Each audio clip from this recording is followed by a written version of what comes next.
culmination of a long struggle for survival for JAL, including several government bailouts.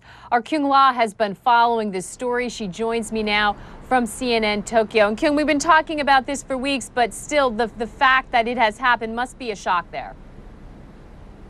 Certainly, because this was an airline that really, in post-war Japan, symbolized this nation's true economic growth. And for it to have this fall from grace is certainly very stunning here within Asia. Let's give you a quick look, though, at what bankruptcy will mean for this company. A total of 15,700 jobs expected to be cut. That was the announcement by the airline today. 15% of its routes will be cut, and those jumbo jets will be retired. Analysts say these are moves that are long overdue, that are necessary. And if you have flown Japan Airlines, it is something that you can see for yourself.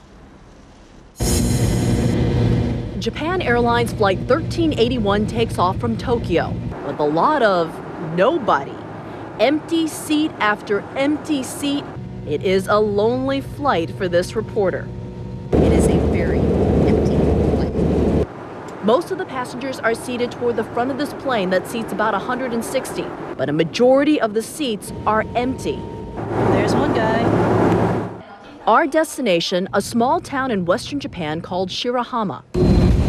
Shirahama is near a World Heritage Site, a beautiful but remote and sparsely populated area of Japan.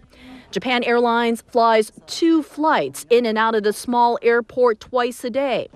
Figures from Japan Airlines show that for last November, on average, the Tokyo-Shirahama flights were more than half empty.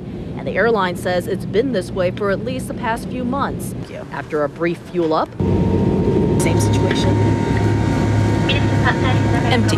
The problem for Japan Airlines isn't that this plane is so empty, it's that so many of its domestic flights all over Japan are flying with so many empty seats. According to Japan Airlines, 65% of all of its domestic flights took off in November, with 40% of the seats empty. Analysts say those flights lost money. This is a symbol of what's led the airline into its current financial state, says aviation specialist Kotaro Toriumi. The carrier, which has suffered from the global economic downturn and a drop in air travel, has been slow to alter its business model and adapt to the changing economy. But Toriumi also says it's not entirely the fault of Japan Airlines.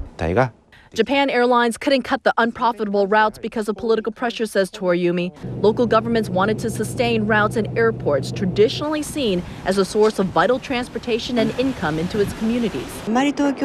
We'd be cut off if this route didn't exist, says this woman who just flew in from Shirahama. Japan Airlines would not speak to CNN on camera, citing its upcoming bankruptcy proceedings, but said in a statement that profitability of a route is not determined by passenger capacity alone, and that profitability varies from route to route. But the airline also says it is suspending 20 unprofitable domestic routes and progressively switching to smaller aircraft both domestically and internationally. Bankruptcy will give Japan Airlines a somewhat fresh start. Analysts say it needs to learn from what's failed in order to fly high in the future. Now, despite the bankruptcy, Japan Airlines says passengers should not notice too much of a difference. Tickets will be honored, as will mileage. Maggie? All right, Kyung Lah in Tokyo, thanks so much for that update.